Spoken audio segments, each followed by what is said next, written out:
This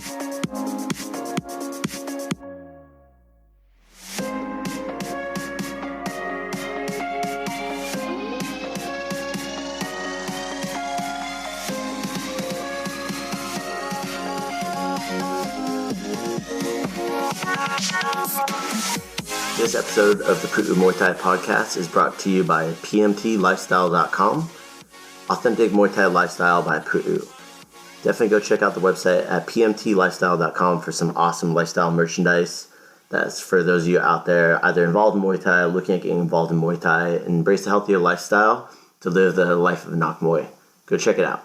Sawadee Kop, this is Jonathan at the Pu'u Muay Thai podcast. Today is Thursday, April 14th. Been just nonstop travel and go since the fights in Mexico. I think it's the last podcast I even remember. It's been such a blur. But hey, you're going to hear some of those blurbs kind of coming up here in a second. But just kind of wanted to say thank you to everybody that's been reaching out and supporting the team. For everybody that was at the fights in Mexico, supporting Eric, people supported Jericho going out to the US Muay Thai Open, and shout out to all the competitors at the US Muay Thai Open and the USMTA, Master Bob Carmel, for making sure all the fighters are safe and giving me an opportunity to work out there. It's freaking awesome. Love the energy at the tournaments, and I'll get back to that in a second. So we're sitting here above this venue right now on March 30th in Monterrey.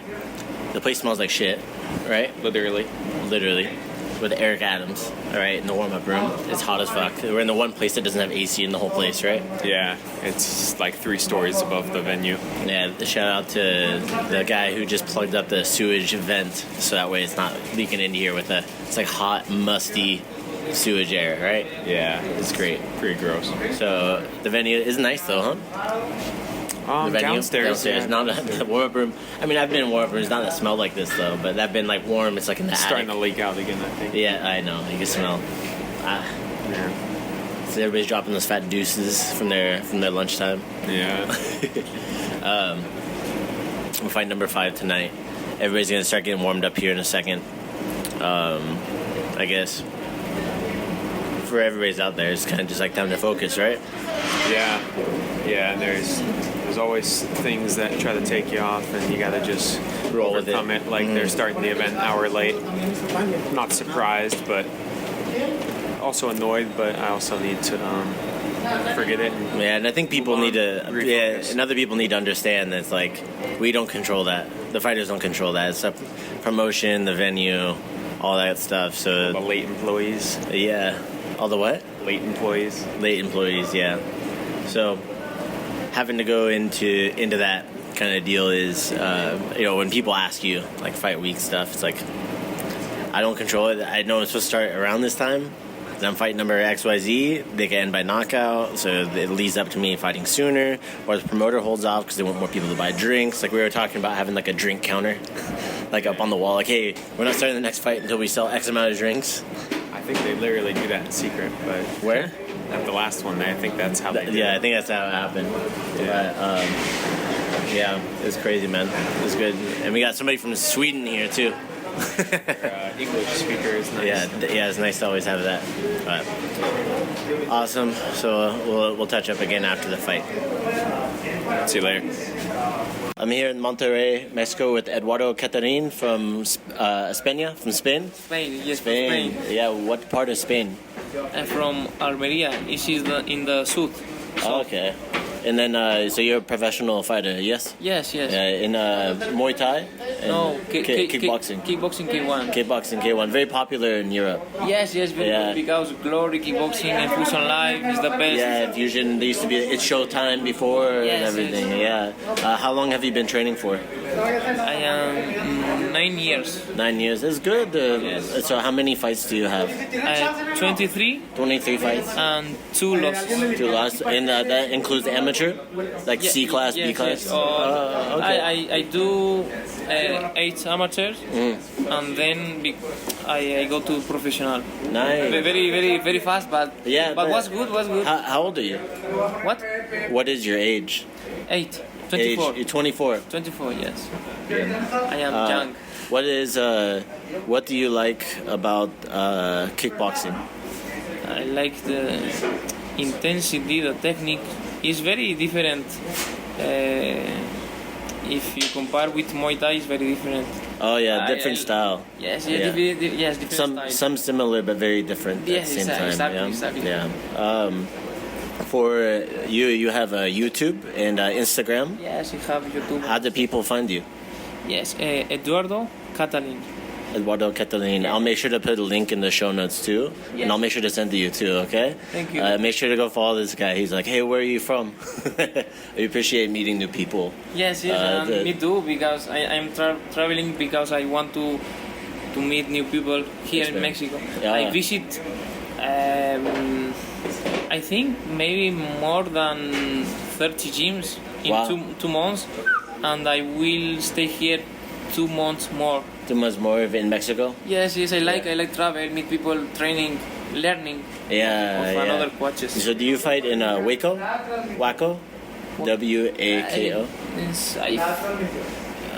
In some different. Sometimes in Waco, one time in UW.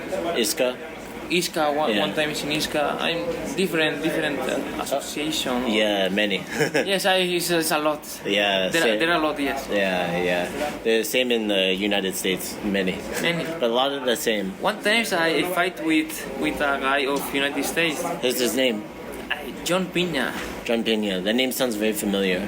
I never forget his name because I fight with him in World Championship in Italy. Oh. Yes. And what year was that? What? What year? Like 2016? 2016, yes. 2016? In Italy. Yeah. So they did the World Championships in Benidorm, Spain. Do you know where? Near Alicante. Yes, but in the same year. No, 2015. Yes. Yeah. I went to that one. I know. Yeah. Were you there? 2015. 2015. I don't. No, not I was a very amateur. Okay. So then 2016 in Italy, John Pena. I think he's from the eastern coast of the United States because the team that goes for that tournament usually is East Coast. Yes, because they have the WKA. He is a good fighter. Yeah. Cool. It was a hard fight with him. Yes, he win me. But very close. Very clear, very I don't know what is very close. Very close. Very close. Yeah. Yeah, it's very close. Even almost. And all the judge take me photos and him because I think good fight. Yeah. Was the best fight of these days. Oh wow. It was a good fight. Yes. Wow. Yes, good. I like. Good, man. Yeah, he was in the semi-final before the final. Nice. Yes, good. Oh, good. Well, I'm looking forward to. I'll follow you more on Instagram now. Thank you. Yeah, we do. So I'm like, hey, YouTube. Somebody who understands the media is very important. Yes. That's how you grow. And all days I post new videos of motivation, technique. Yeah, yes, good. I like help people, new people that is learning this. Yes, it's very important because the first person they see is people like you. Yes. Because they see the following. It's the same like a lot of people Yes. in other gyms. They talk bad because Yes, I think you're right. because they're jealous. Yes. But also here's the thing: if they just like you started one day, right? You just had to start, and they had to help doing it, right? They had to help to do it. If they don't do it, how can you be mad? Yes, All right. In Spain is similar because half of the gyms of Spain love me, and the another half hate me because they are jealous. Just of the Yes, why this guy have a lot of followers? Why? Because I think they think of me my fighter is better than him. Yes, he's better, but. Yeah. But I help people. I like. You connect more. Yes, I connect. Connection. Yeah. Yes. Awesome. Well, thank you. Thank you too, and Go hard. Hey, we have a saying for our gym, for our podcast. It's eat, sleep, teep. You know, eating, sleep, and then teep, like the push, kick, and tie. Yes. Can you say it? Eat, sleep, kick. Teep. Tip. Yeah. Deep. Yeah, say eat, sleep, teep. Eat, sleep, deep. Perfect, thank you. Hey, I'm Benny Vasquez, and I'm from Mexico, and I really love Muay Thai because it's one of the most tactical sports that you ever had to practice in your life. You better try it, have a chance, go to the gym, and find out how beautiful is this world. All right, so you can hear we had some voice clips from some of the people, our friends in Mexico. Met a professional kickboxer that was at the fights from Spain. He's living in Mexico currently. He's training in Mexico full-time kickboxing. Has a pretty sweet YouTube channel and stuff like that too. Awesome content. He's out there. He was with one of the fighters. I don't know which fighter, honestly, that was fighting in the tournament. So he was just kind of there to support and watch the fights. He was saying, you guys are crazy for doing Muay Thai, which it's funny to hear from somebody else in another combat sport, right? But just kind of to finish off on everything from Mexico, good show. The production at this whole event that they had at Euphoria Fight Productions there in San Pedro down in Mexico was just freaking amazing. Probably one of the best free fight events I've seen that's been streamed on YouTube, just from the whole production quality. If you were following along on our TikTok and Instagram, this venue and the cameras and everything they did was just so freaking spot on. I've never seen anything that nice here in North America. There's been some promotions and I'm comparing this to like Glory Kickboxing and Lion Fight and all these people who've done some great high production value things and K1. But I honestly, just from the ground up, this place in Mexico really did it right. And I'm looking forward to seeing them continue to do more events with WBC Muay Thai Latin America and WBC Muay Thai Mexico. And shout out to Mr. Julio Gamboa for his new delegation. So he was the head of the chairman for WBC Muay Thai Mexico. He's now the chairman for WBC Muay Thai Latin America. So all the way down to Argentina from Mexico. He is in charge of it. All right. Well deserved. Looking forward to seeing the continued growth in Latin America as your position continues to develop, and you'll definitely be growing out more teams. And just love what Julio's doing with the fights and stuff like that down there, getting high quality promoters for WBC Muay Thai and seeing him be able to grow out the organization down there in Latin America, because they got the fight system set up there. For a lot of people that don't know this, that people wonder, hey, how come Muay Thai doesn't grow here? One of the things is here in the U.S. that's on a lot of people's mind is liability.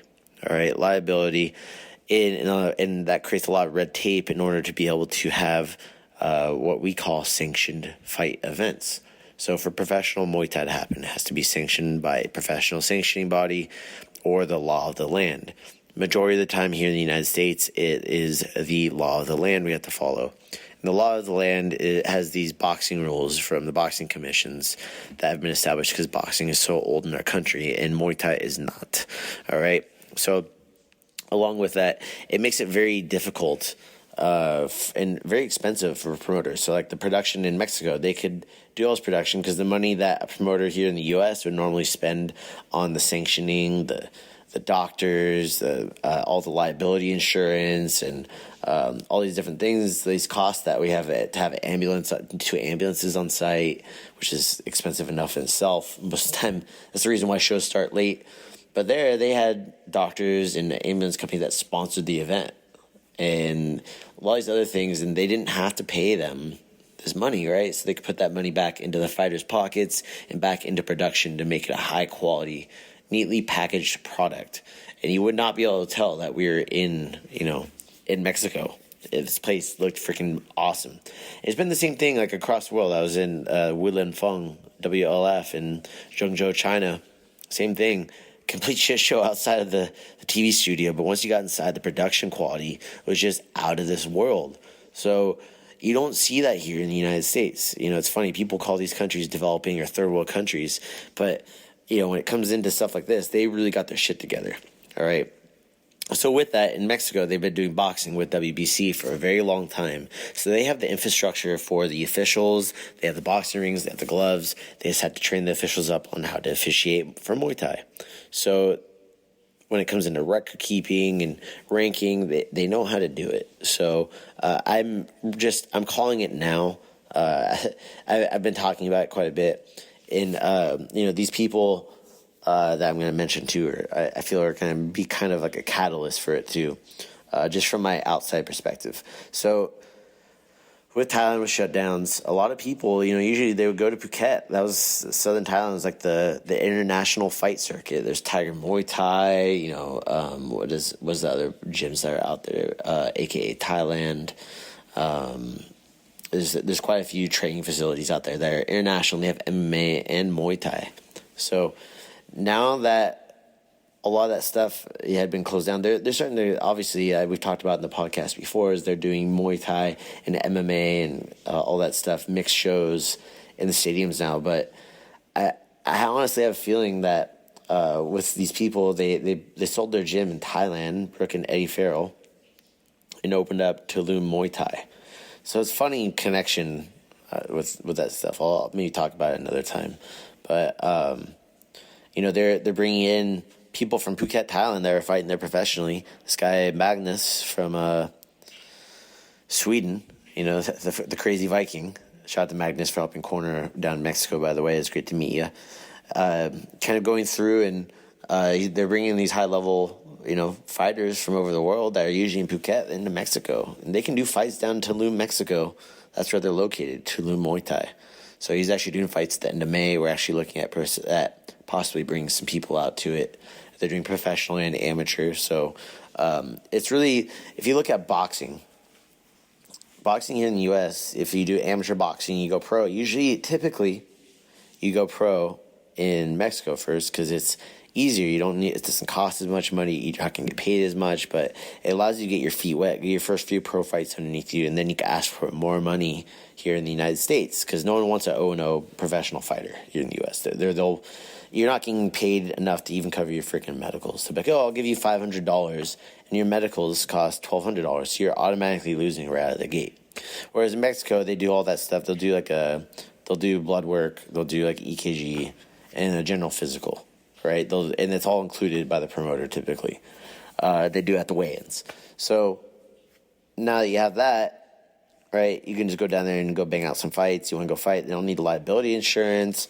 They have all the ring officials. They know what they're doing, right, for the most part.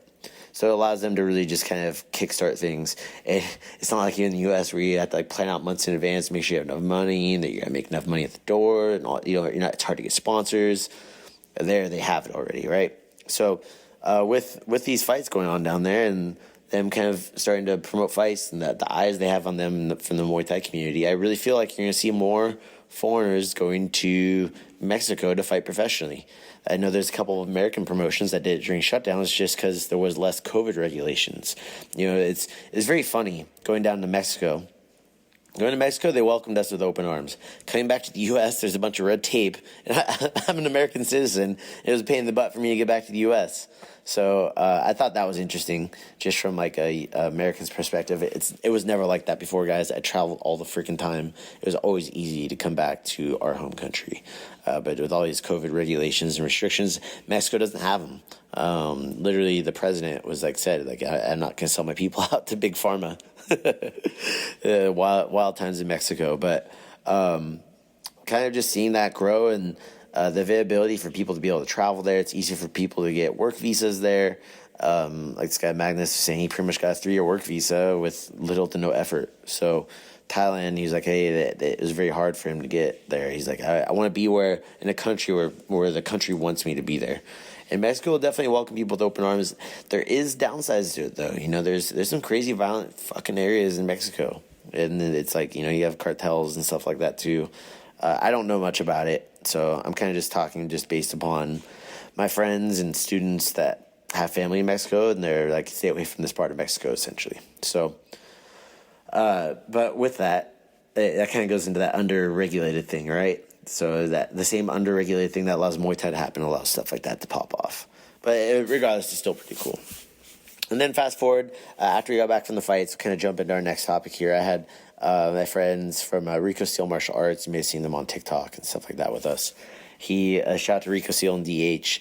They came out here for a curriculum writing workshop for just their company. They have an awesome Muay Thai program. But there's some of the people that ask me like about writing curriculum. I've had them out to the academy. We spent 3 days in our little bunker, just going over their business for their curriculum, their marketing. They're starting a podcast. You better go check it out, guys. RS Martial Arts Podcast. Go check it out. And I'm just really stoked to have them out here, and they saw a lot of benefit and value. If you have any questions about that kind of stuff too, don't hesitate to reach out to me. You can ask them how they liked it too. I'm not gonna share anything here, or you know what? Hey, F it. I'll go ahead and share Mr. Steele's quote right here. Give me 1 second. Hey, what up, Crew Rico, Crew DH. Man, what's going on? We didn't get a chance to, man. We've been traveling all over, flying like all over the place, and just been ripping and running. But I just wanted to give a shout out and a thanks to Jonathan Pu'u. Really hooked us up, showed some great hospitality this weekend, man. He pulled the blinders back for us and showed us everything. And man, I just had to thank that guy. Like, I really appreciate it. Like, I've been to a lot of different events, and they've all been great. You know what I mean? No shade thrown to all of them. They've all been really good. But this one, they got to focus on me one-on-one, so we got to address like some of the things that really was like more, you know, I guess having to deal with me and what I'm doing. So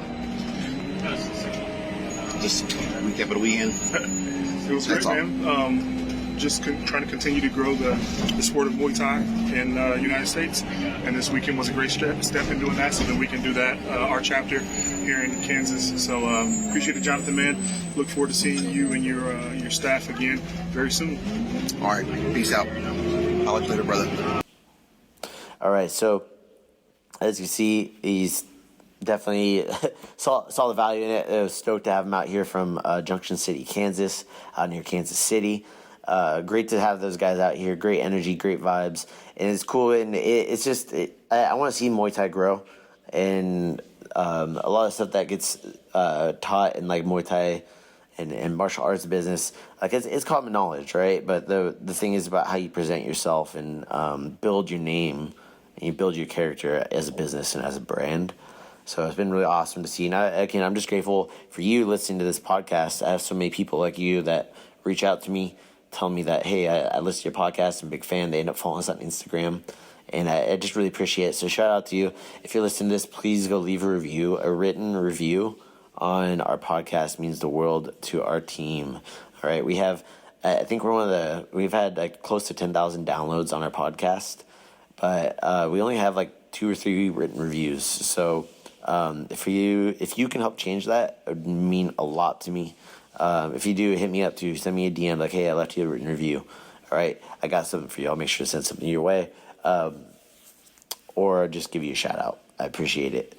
All right, so going into our next step after that, went straight over to Arizona. Literally, they left on Monday. On Wednesday, I was in Arizona, straight to weigh-ins for the US Muay Thai Open spring tournament. It's one of the biggest tournaments in North America, just behind the TBA tournament. 287 fights in total, 2 rings. Basically helped run weigh-ins with Master Bob Carmel and the USMTA team. Thank you so much, Master Bob, for the opportunity to go out there and go work that. And just kind of be out there and see everybody out there on the scene. We had Jericho from Pu'u Muay Thai Santa Barbara go out there and compete. He went up 2 weight classes. He actually fought against Master Bob's student and didn't win. That guy was a beast. He made it to the finals, and he won. But shout out to Jericho. Go out there and go and do a thing and doing what you could to get fights and stuff like that too. All right. So the 4-day tournament is kids, teens, and adults. I've worked as a referee. I did some stand-in judging, not a whole lot. Got to work with an awesome team in our ring in Ring 1. Shout out to Mac. Got Chuck. We had Adam, Rick Solo. And Scott, and I think we had one more person, Mr. Pat White, also one of the other referees that came in there after the first day. Then running weigh-ins again on the finals day with Master Bob, getting to weigh everybody in for the second weigh-in, make sure they're on weight. Man, and I'm just going to say this. whoever was the guy who decided to get naked at weigh-ins in front of a freaking kid, man, you should be freaking ashamed of yourself. I was tired as shit. I said, man, what the hell are you doing? Get your clothes back on. You're not supposed to do that, right? There's a kid right there. So whoever you are, if you end up listening to this, man, like, don't ever fucking do that again. That shit was gross, first and foremost. I do not get paid enough to go look at your junk, okay? It is not a professional fight. It's a freaking amateur tournament. If you don't make weight, this guy, not to mention, this guy still didn't make weight. He was naked. Not supposed to be naked. You have to be weighing in your Muay Thai shorts. So if you guys go US Muay Thai Open, remember, you have to weigh in multiple times, and you have to make weight multiple times. So just go in closer to your walk-around weight, okay? I know it sucks if you're kind of in between, but you got to pick one. Gain weight, get strong, or, cut calories, get your weight down, all right? But overall, awesome experience. Got to see some banging fights that were out there. Some high-level teenage fights was freaking amazing. There was Aldama Muay Thai and Pure Heart Muay Thai. Saw, obviously, Six Sun Muay Thai, Golden Era Muay Thai, Pu'u Muay Thai, the Academy, Greg Nelson's place. Just ton of like banging powerhouse academies. Satan Gym, of course. If I'm missing you, please forgive me. Team Universal, Mr. Coach Dave Brooks. He had some fighters out there. He had a pretty substantial size kids and teens competition team. So stoked to see some of our friends out there and leveling up their teams and seeing them go out there and get the experience. But just super grateful and honored to be able to help keep the fighters safe and be part of that side and that aspect of things. I always enjoy it. And these tournaments, man, we get yelled at so much. And I just want anybody out there, just know that we don't get paid a whole lot for doing this stuff. We love it. Don't get me wrong. We absolutely love it. That's why we're there. Okay. Absolutely love it. And this whole competition, it literally tests you in so many different ways as a ring official. All right, in every way possible. Like these anomalies that you would never see on fight nights, you'll see them at tournaments. Believe me. All right, so you just have to be prepared as a ring official as much as you can, learn from it, and keep moving forward and get through those fights, man. 287 fights over 3 days. So, very blessed to be able to see all that happen and be a small part of that, and like I said, help keep the fighters safe. That's what we want to do. So I'm back here, Santa Barbara and Ventura, California. Got to jump on the mats and teach this morning in Santa Barbara. Super, super grateful for it. And I jumped on and helped out with the kids' class in Ventura this afternoon and took care of some tax time, all that good stuff. But looking forward to getting back on the bandwagon, guys. I really missed being on here. I promise got some more stuff. I'm just trying to recover from that. I literally slept for 2 days straight after all the travel and all the work and stuff too. So those were 4 days back to back of 12-hour days, right after the business workshop, and then before that was Mexico and all the travel and fighting and stuff like that entailed. So doing my best to keep up here. I know that I probably missed on some things, but again, just means the world to me to hear all these people, including yourself, listening to this podcast. Keep spreading the word. Don't forget to leave a written review. All right. With that said, have a great night. So what do you cup? All right. That's it today, guys. Thank you so much for tuning in. If you guys are listening on iTunes, please go leave a review. It means the world to me if you enjoy the content, or if you like hearing about all stuff that has to do with Muay Thai and what we're doing.